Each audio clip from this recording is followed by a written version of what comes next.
नमस्कार प्रेक्षक हो, मी अक्षदा. तुम्ही पाहताय राष्ट्र सह्याद्री न्यूज. राष्ट्र सह्याद्री न्यूज मध्ये आपल्या सर्वांचं मनपूर्वक स्वागत. वळूयात बातमीकडे. चतुर्थ श्रेणीमध्ये रुग्णसेवक म्हणून कर्मचारी गेल्या 15 वर्षापासून शासकीय जिल्हा रुग्णालय नाशिक येथे सेवा बजावत असून गेल्या अनेक वर्षापासून येथील कर्मचाऱ्याकडून इतर कर्मचाऱ्यांना अपमानास्पद वागणूक होत आहे.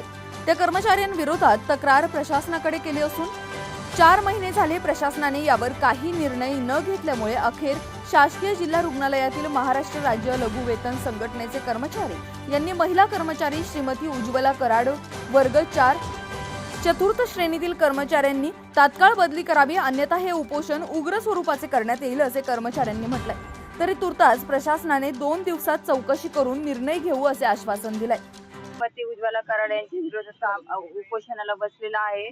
आम्ही तिची आज 14-15 वर्षापासून सिव्हिल हॉस्पिटलमध्ये बाईगिरी आहे. तिच्या शब्दाने चालला, तिला मानपान नाही दिला. तिने कुठला राग कुठं काढते ती. वॉर्ड बदलायचे काम, नाही तर मग याचे त्याचे फोटो काढून त्याला ब्लॅकमेल करायचं.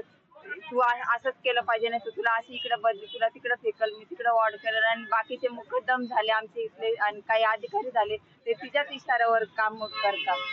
आणि आज आम्ही 4 महिन्यापासून त्यांना निवेदन दिलेलं आहे की तिच्या बदलीसाठी अर्ज पण दिलेले. आमचे बाकीच्या लोकांच्या सह्या आणि 25 लोकांचे अर्ज पण गेलेले, तरी पण अद्यापर्यंत तिच्यावर कारवाई नाही झालेली. मी लेबर सारखा वॉर्ड 7 वर्ष इमानदारी प्रामाणिकपणे केला, पण माझ्यावर अशी एक वेळ आली की मला 1 वर्षासाठी निलंबन केलं होतं. तर माझी म्हणजे माझा काही दोष नसताना मला त्याच्यामध्ये हॅरेसमेंट. आता काय मागणी तुमची? मला एवढीच ह्या व्यक्तीची मला बदली पाहिजे. ठाम या मतावर मी कायम, मला या व्यक्तीची बदलीच पाहिजे.